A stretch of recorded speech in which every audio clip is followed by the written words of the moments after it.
Caríssimos amigos e irmãos, que a paz do Senhor esteja com todos vocês. Domingo, dia do Senhor, nós cumprimentamos a todos vocês, desejando muita paz, muita alegria no Senhor. Que o Evangelho da Alegria, que a alegria do Evangelho, cada vez mais, possa estar contagiando o coração de cada um de nós, que celebramos esse mês do Rosário e mês das Missões, com tantos belos acontecimentos.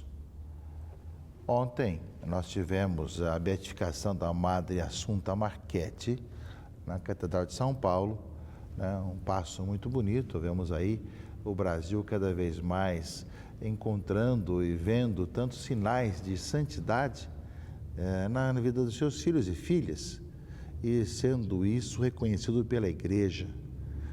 Para todos nós, uma outra oportunidade de vermos quantas pessoas e quantos gestos bonitos e proféticos temos em nosso país. E é por isso mesmo, caríssimos irmãos e irmãs, a beatificação da Madre Assunta é mais uma oportunidade para todos nós de bendizermos a Deus, que nesse mês das missões e do Rosário, nós suplicarmos para que as nossas vidas, enquanto cristãos, possam ser cada vez mais conduzidas segundo o Evangelho, para que vivamos a santidade, o caminho de conversão, cada dia da nossa vida. Vamos celebrar no próximo final de semana, no próximo dia 1º, o dia de Todos os Santos, lembrando que essa é a nossa vocação comum de todos nós. Vivemos o caminho da santidade e da conversão.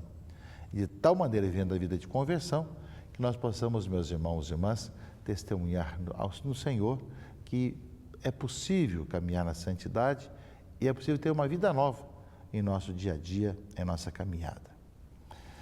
Nesse final de semana, meus irmãos e irmãs, que é o 30º domingo do tempo comum, nós temos uma palavra do Evangelho de Mateus 22, 34 a 40, que resume toda a lei e os profetas. Ou seja, toda a lei e os profetas dependem desses dois mandamentos.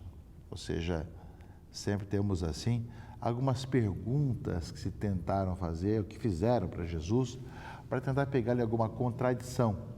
E, ao mesmo tempo, a resposta sábia de Jesus, que nos indica caminhos, não é? Ou seja, os fariseus tinham ouvido falar de Jesus, tinha que calar os saduceus. Então, vamos também nós tentar encontrar algum jeito de pegá-lo, né? Perguntou a Jesus para experimentá-lo: qual o maior mandamento da lei? Qual que é o mais importante da lei de Deus? Uma pergunta que fizeram para Jesus. E ele responde uma palavra que vai permanecer para sempre para todos nós, porque ele vai dizer que tudo se resume nisso. Amarás o Senhor teu Deus de todo o teu coração e de toda a tua alma e de todo o teu entendimento. É um texto esse que já existe no Antigo Testamento, justamente Shema, Israel, não é? E esse é o maior e o primeiro mandamento. E o segundo é semelhante a esse: amarás o teu próximo como a ti mesmo, que também já estava inscrito no Antigo Testamento, e Jesus resume esses dois mandamentos como que toda a lei e os profetas de todo o Antigo Testamento, até então, se resume nisso, ou seja, dependem do amor a Deus e amor ao próximo. Ora, meus irmãos e irmãs, são textos muito conhecidos e resposta muito conhecida. Porém, na prática, nem sempre acontece isso. Nem sempre colocamos Deus acima de tudo em nossa vida. Amarás o Senhor teu Deus acima de todas as coisas. Ou seja, o nosso relacionamento com Deus, de sermos amados por Deus, de amarmos a Deus e caminharmos na vida iluminados por essa experiência de estarmos com o Senhor. E, como consequência, amar o próximo.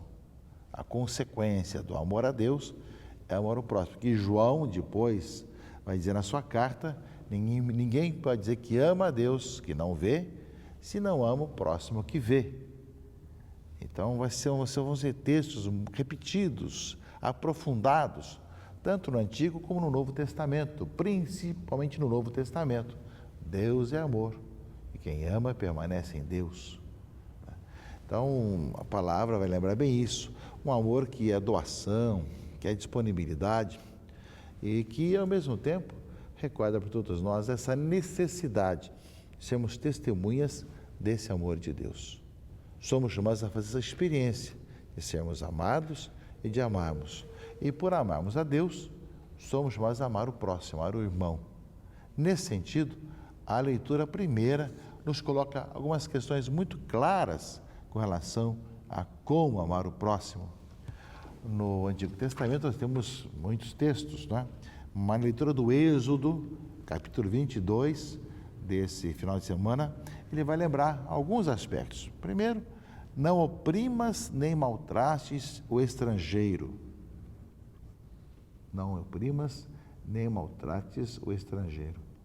São palavras proféticas. Até hoje, nós vemos que muitas vezes o estrangeiro é colocado de lado, é excluído, né? Quantas vezes ele é proibido de entrar nos países, tantas situações que vemos acontecer pelo mundo afora, né? Um certo fechamento nacionalista de não acolher o outro, como se o outro, pelo fato de ter nascido em outro país, não fosse gente, não fosse pessoa.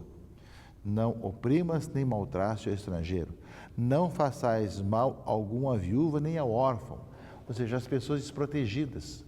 Quantas vezes aqueles que são desprotegidos se faz o mal, embora se fala tanto da proteção das pessoas mais frágeis, mais fragilizadas, no entanto, quantas situações que existem e que há injustiça, né? As pessoas sofrem devido a muitas dessas perseguições, muitos que aproveitam da fragilidade do outro e fazem o mal, seja com a sua ação, seja com a sua omissão, seja com as questões de exploração que acontece, como fala aqui a viúva e ao órfão, né? Também lembra aqui a leitura, né? Se emprestares dinheiro a alguém do meu povo, a um pobre que vive ao seu lado, não sejas um usurário dele cobrando juros, ou seja, não explore o pobre, não explore aquele que necessita e que precisa de uma certa ajuda. Palavra, meus irmãos e irmãs, que nesse mundo capitalista e consumista como o de hoje, que as pessoas estão longe de pensar nisso. Ou seja, se eu empresto para alguém, é porque eu espero não só receber, como também de ganhar em cima daquilo que eu somente emprestei. Aliás, temos várias entidades que vivem disso, né? De emprestar e ganhar em cima dos juros, né? E a leitura fala de outro estilo, outro jeito de vida, né? Que se amar o próximo é pensar no outro, é comprometer-se com o outro, fala justamente a leitura. E fala muitas vezes que se chega a tomar como penhor o manto do teu próximo. Se você fizer isso, tirar até aquilo que tem para se proteger, deverás devolvê-lo antes do pôr do sol, antes do fim do dia, pois é a única veste que tem para o seu corpo e a coberta que tem para dormir, né? Se ele clamar por mim, eu ouvirei, porque sou misericordioso. Então, meus irmãos e irmãs, esse amor a Deus que nós somos chamados a experimentar, a anunciar e a proclamar, vai ter como consequência o amor ao próximo. E que na leitura do Êxodo, leitura desse final de semana, diz alguns aspectos com muita clareza de como se pode viver esse amor ao próximo de tal maneira que aquele que é o frágil, necessitado, não sinta-se explorado, mas sim esse amor que desce também a consequências concretas na vida desses nossos irmãos e irmãs. Então, quando se fala de amor ao próximo, se tem com muita clareza que isso significa algo muito concreto na vida. Podemos pensar para nós hoje, na cada cidade, em nossas cidades, em nossas paróquias, em nossas dioceses, esse amor ao próximo, como se traduziria hoje? Como se traduziria esse amor ao próximo em nossa vida? Aqueles que são amados por Deus e amam a Deus, como é que estão amando o seu próximo? De que forma? De que maneira?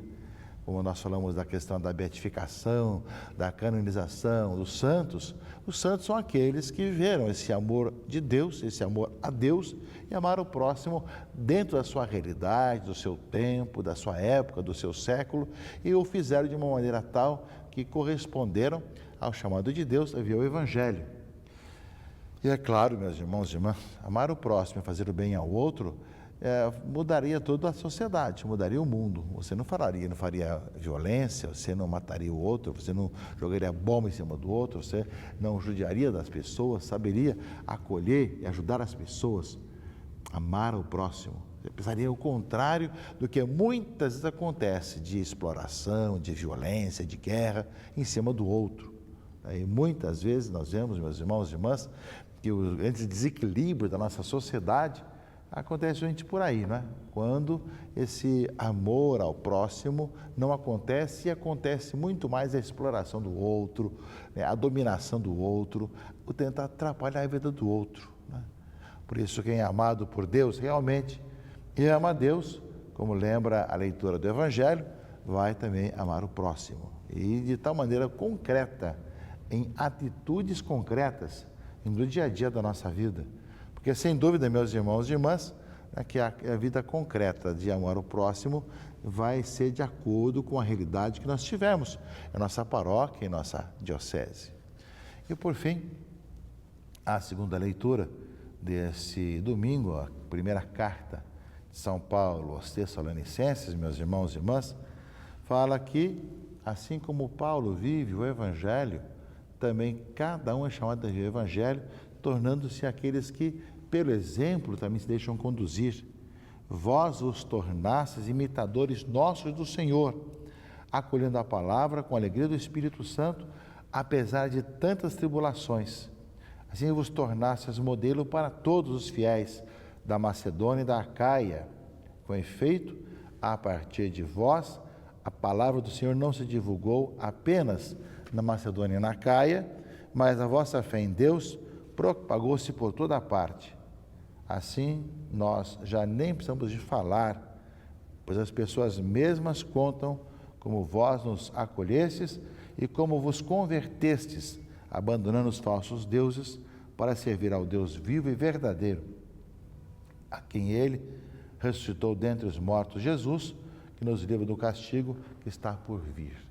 Ou seja, meus irmãos, amar a Deus, amar ao próximo, concretamente, é poder, como lembra que a carta de São Paulo aos Tessalonicenses, né, de poder realmente viver a santidade, tornar imitador do Senhor e, ao mesmo tempo, mesmo no meio das tribulações e dificuldades, testemunhar em quem nós cremos, como lembra aqui, de tal maneira que isso contagie as pessoas, leva as pessoas a querer também ver assim. Aliás, esse mundo de tanta briga, violência, guerras e mortes, essa é a nossa missão. De tal maneira, nós anunciamos o amor de Deus, o amor ao próximo, e o concretizamos, que isso leve a uma certa emulação, um certo contágio do bem, porque é muita situação negativa, contrária à vida de paz, de fraternidade, de solidariedade, e nós, enquanto cristãos, somos chamados a fazer o contrário, a contagiar com o bem.